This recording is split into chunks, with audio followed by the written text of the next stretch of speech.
Praise the lord. దేవునికి మహిమ కలుగును గాక. క్రీస్తు యేసు నామములో మీకు అందరి శుభములు తెలియజేయుచున్నాను. దేవుడు మనతో మాట్లాడుతున్న కొన్ని మాటలు.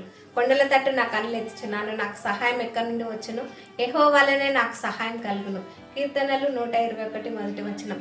నేటి దినాలలో చూసినట్లయితే మన నిజ జీవితంలో మనకేమైనా ఇబ్బందులు ఇరుకులు ఉన్నప్పుడు మనుషుల తట్టు తిరుగుతున్నామా, దేవుని తట్టు తిరుగుతున్నామా, మనల్ని మనం ఒకసారి పరీక్షించుకోవాలి. దేవుని తట్టు తిరిగినట్లయితే దేవుడు తన సహాయాన్ని మనకు తప్పకుండా అనుగ్రహిస్తాడు. అదే రీతిగా మనుషులను నమ్ముట కంటే యెహోవాను ఆశ్రయించడం మేలు. ఈ వాక్యం మనకు అందరికీ తెలిసిందే. దేవుని తట్టు తిరిగినట్లయితే మన కోరికలను సిద్ధింపజేసి మన ఆలోచన యావత్తును సఫలపరుస్తాడు. దేవుడు మనల్ని ఎంతగానో భద్రపరుస్తాడు, అన్నిట్లలో గొప్ప విజయం ఇస్తాడు.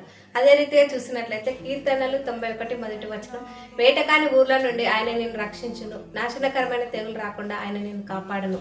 దేవుడు మనకు ఎటువంటి ఇరుకులు ఇబ్బందుల్లో ఎటువంటి స్థితిలో ఉన్న దేవుడు మనల్ని కాపాడుతాడని దేవుడు మనతో చెప్తున్నాడు. అదే రీతిగా చూసినట్లయితే కీర్తనలు 121 8వ వచనం. ఇది మొదలుకొని నిరంతరం నీ రాకపోకలేదు యెహోవా నిన్ను కాపాడును. ఈ రోజు కాదండి, రేపు కాదు, మనం బ్రతికినంత కాలం దేవుడు మనల్ని కాపాడుతానని దేవుడు చెప్తున్నాడు. మనం ఎక్కడికి వెళ్ళినా ఏం చేసినా ప్రతి దాంట్లో దేవుని సహాయం కోరుతూ మన ప్రార్థనలలో దేవుని సహాయం అన్నిట్లలో ముందు పెడుతూ నడిచినట్లయితే అన్నిట్లలో దేవుడు మనకు గొప్ప విజయాన్ని ఇస్తాడు. అటువంటి కృప దేవుడు మనకు అనుగ్రహించును గాక. God bless you. Thank you.